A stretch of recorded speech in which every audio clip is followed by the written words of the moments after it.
Волконеж kasabasının реабилитация меркези социал hem psixologiya yardımını uşaklara verir. Şimdiki zaman 13 uzman hatır güder 20 uşak için. 2021 yılda merkez açıldı. 2010 yılda yörtüyü değiştirdiler. O zamandan beri o eskidi hem akır. Волконеж kasabasının реабилитация мерkezin başı Жанна Кельбан haberledani yörtüyü hemen lazım değiştirme.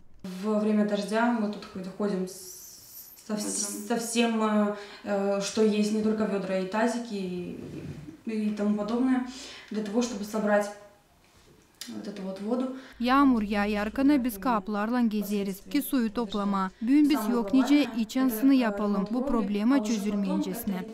Исходящий, да, ремонт. Сейчас мы не можем взяться ни за один кабинет, потому что не устранена проблема с крышей, с кровлей.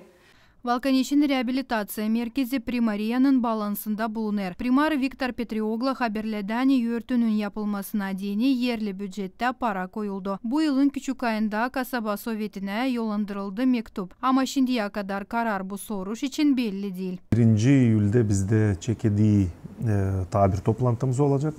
Ben sanırım hani bu toplantıda bu karar verilecek de biz var nasıl olacak yapalım bu işleri.